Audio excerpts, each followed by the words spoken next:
So Paulina, can you talk a little bit about how you came to found the profile?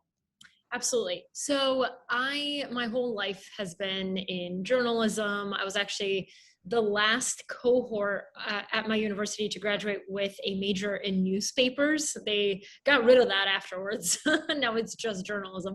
But I spent time at USA Today, CNN, a media startup called Aussie. And from 2014 to 2020, I was a tech reporter and a few other roles at Fortune magazine. And so while I was there, that was like journalism with a capital J. And I really loved it. But it was around 2017. And I started kind of being a little jaded and sad about the media industry as a whole. There was a lot of clickbait. There was a lot of rewriting articles. So somebody would come out with breaking news and they would have all their like sources, and then 10 other legitimate newspaper or news organizations would just take it and rewrite it without verifying any of the sources, all that stuff. So I wasn't a big fan of that, but I was a really big fan of really, really high quality, well done journalism. And I tended to gravitate towards profiles in particular, just because I think a really well done profile can tell you a lot about a person. And it tells you also about how good of a writer the journalist is, and how much they've done their homework, because they get into the nuances. And obviously, like, not everybody's good or bad. There's so much complexity and nuance, and I love those types of things. So in 2017, I just, started an email. I didn't call it a newsletter at the time, where I would curate 7 or 8 really interesting long form profiles, and I would send it to my family and friends. I started on Tiny Letter. I think my first edition had like 20 people on the list. But when you go back and look at the tone, it's so bad, but obviously it's professionalized over time. But the whole idea was like, hey, here's an interesting profile. Let's talk about it. Like, what did you learn? This big evil person, like maybe they're not so evil after. Like, you start to kind of dig into the person and have really interesting conversations. So I really enjoyed that. And I never thought it would be a business, or that I would be leaving my full-time job at Fortune for it. But fast forward 3 years later, I just decided, I was like, I kind of want to, it was before all these reporters started quitting their jobs to do newsletters, but I saw like Substack. I was like, I think this will be a thing in the future. People are losing trust in traditional like media institutions. I think it's going to get more niche. So I just want to try it. If it doesn't work and I fall flat on my face, I'm just going to go get another job. So I left Fortune in March of 2020 to pursue the profile full time. That is interesting timing. So yeah. You pulled the trigger after sort of slowly building this audience, like right as a pandemic was falling on all of us. What was that like? You know what's so funny is I was so wishy-washy. Like, I would wake up and be like, I'm going to quit today and I'm going to do this. I started thinking about this in January of 2020, way before the pandemic or anything was on my radar. And then I would go to sleep and be like, are you crazy? You have benefits, you have health insurance. Like, what are you going to do?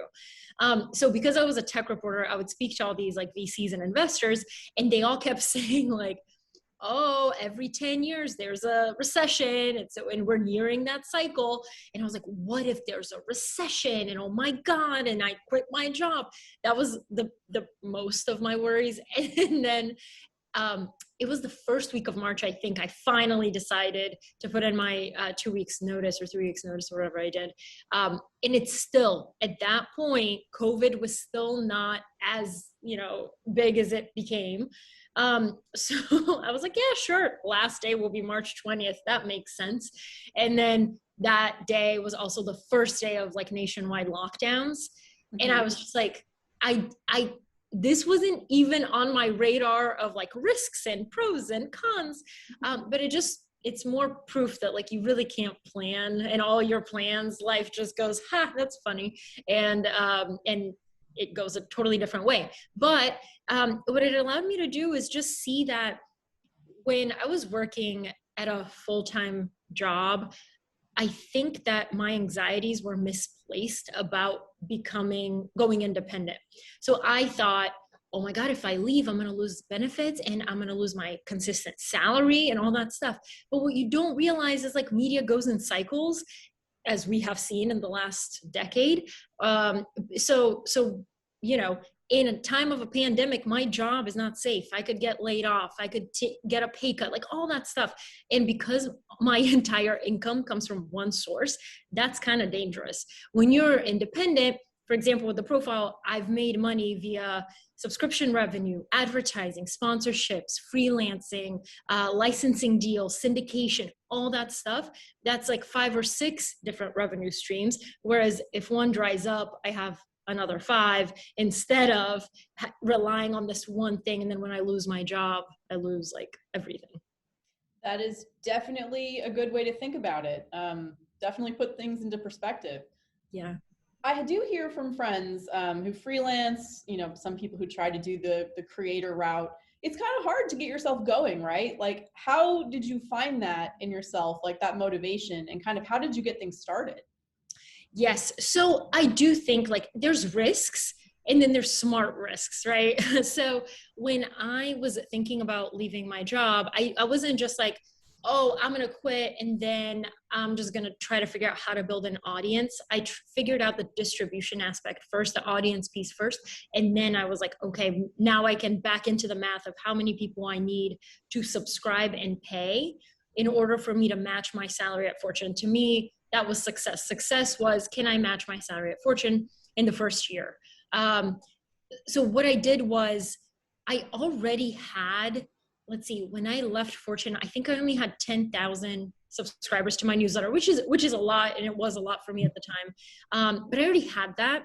And so I was like, okay, so if only 4% of people convert from the free list to the paid list, how many people will pay? And I backed into the math of like, how many people do I need to pay per month in order for me to get this amount of money? And once you like have that number, you start to, you see it over time. Okay, based on my growth, when can I reach this number? What's realistic? And then I just figured, okay, it'll take me 6 months. I ended up reaching it earlier, but I was overly conservative. And so it was realistic. So it was like, I wasn't just like, you know, throw all caution to the wind. I actually sat down, did math and was like, okay, like this is realistic for me and I'll do it. Okay. So it's like, you had to do it. So you did. Yeah. Exactly. I get it. All right. What are some of the favorite profiles you've done? So the profile is a mix of me curating articles on individual people and doing like deep dives without ever interviewing them. And I've also interviewed people and done profiles on that. So maybe in terms of like original profile. Right. So yeah, curated profiles plus your contributions. What's your favorite contribution you made? Let's see. So my favorite one, I think, was I did an interview with Brandon Stanton, who created Humans of New York. He rarely speaks to the media. He doesn't have that many things out there on him. It's all about the work. And it was a really interesting interview because, you know, I got to ask him about his creative process and his idea generation, but what was most telling and what was most interesting is how uncomfortable he got when I asked him about himself. It's like the human behind Humans of New York. He was like, he's just like really uncomfortable, which is ironic and interesting because he spends his day trying to get all these like interesting stories out of people, but he's very uncomfortable being in the spotlight. Oh yeah, that is interesting. One of those little nuggets for a profile that, you know, good profile can dig out. How did you? Was it hard to persuade people to do profile interviews for your own work when you went alone? Yeah, and I think this is the most. Like people say, oh, you know, just quit your job and start like as long as you have relationships. But the truth is, I'm sure that at Fortune, I got to interview Melinda Gates and Steve Schwartzman because I had @fortune.com on my email. I was very aware that when I left and I had @readtheprofile.com in my email, people would be like, oh, I don't know. But I do think it's kind of like, it's kind of a double-edged sword, right? Like when you work at a place that has a very long history and reputation, it kind of gets stuck to you. So for example, Elon Musk, when Vanity Fair reached out to interview him, I think he responded with Vanity Fair sucks. So the reporter who did it may not may have had good intentions about doing a profile, but the reputation with the publication kind of it was a little Right. carried baggage. It's a double-edged sword. Exactly. And then he went to Wait But Why, which is a blog on the internet, and he gave like a lot of access to Tim Urban, let him follow him around for 2 months. So Tim Urban wasn't, a well-known journalist, but I think that's the difference between like storytelling online these days. It's like, if you produce good work and people trust you, you will get access regardless of where you work or what you write for. Right. Once you kind of prove what you do. Right. Mm-hmm. That's cool. Awesome. Did Fortune ever give you a hard time, or like kind of sniff out what you were up to and try to dissuade you? No, really. So because I started in 2017, that was at a time when a lot of reporters had personal newsletters. Do you remember? It was like, oh, I'm going to share my work every week, and I don't know why we did that. But that's all I had seen. So I was like, oh, I'll kind of start it as like a personal newsletter, except instead of only promoting my work, I'll promote the work of other reporters too. And they were like, sure, but I don't think they thought it would ever get as big as it did, or that I would ever leave.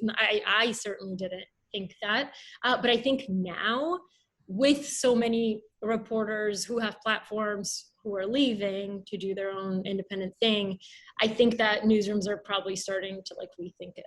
Yeah, right, of course. And since you have experience being both like a journalist or traditional journalist and a creator in sort of this new economy, what's the difference? Is there a different mentality, how you approach things? Like what's Yeah. like? So it depends, right? Because there are some people who, like, for example, do what I do. They curate. Sometimes they do original work. There's others who do legitimate journalism just under their own name, like Alex Kantrowitz and people like that. The difference is that you may not necessarily have an editor or a newsroom or a lawyer to look over your work, things like that you have in a traditional newsroom. But I think like the platforms like Substack and others, I think they're going to create that support around the individual person. So if I ever want legal support or for a lawyer to look over my work, I can just turn to them. And it's kind of the back end of everything you do, because right now being a storyteller or a creator on the internet you're much more isolated, and it's harder, I think. But I do think that the future of media is going to be much more fragmented, much more niche. Right. Can you talk about the economics at all? Like what, where are you at now? Like, can you talk about vague, at least in terms of revenue or subscribers, just to give us some ideas? Yeah, I have tens of thousands of subscribers. I think 4% roughly convert. But the beauty of Substack is that, for example, my subscription is $50 a year or $10 a month.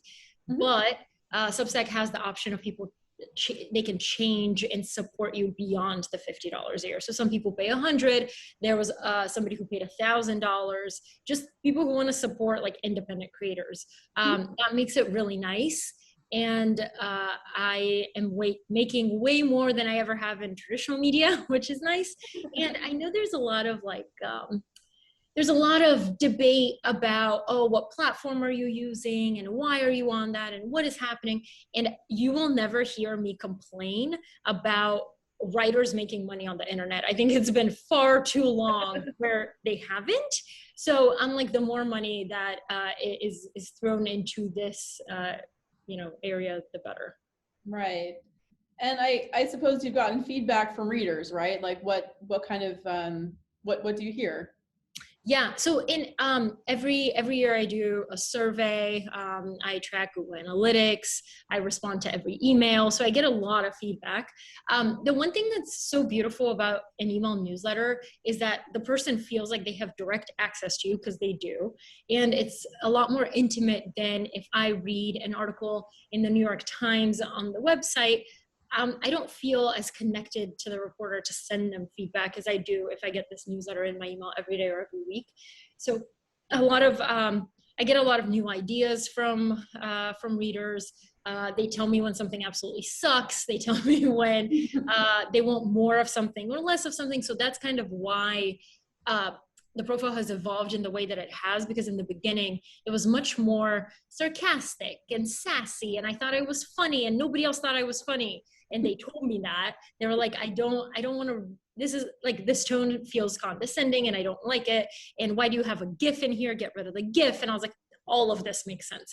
But the truth is, like, I would have never gotten to this version of the profile if I hadn't listened to the readers in the beginning. That is so interesting that your relationship is changing with your readership in a sense, because you're Yeah, not in this ivory tower or whatever. exactly. Yeah.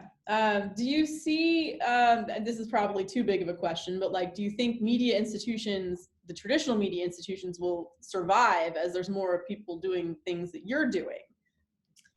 I think so. I think the big ones definitely will. I think the innovative ones definitely will. For example, we saw Business Insider buy Morning Brew. I think that was really smart. It's like when you see this stuff exploding, when you see the audience being really engaged, either you want to be part of it or you're gonna want to like rebel and reject it until the very end. Um, I think there's been this series of unbundling, right? Like all these writers coming out, starting their own independent thing. Now you're seeing like a rebundling of sorts, where some newsletter writers are getting together in sort of a collective and doing a publication together, but it's still focused on the individual. And I really do think that I wrote Term Sheet at Fortune for 2 years. That's a daily newsletter. The level of relationship that I had with the readers was I had never had before, just being a writer at Fortune. So I think you kind of see it, you see the trend, you see where it's going. And right now, a lot of people were like just acting on that trend. Great, cool. Well, thanks so much for talking. Of course, this was a pleasure.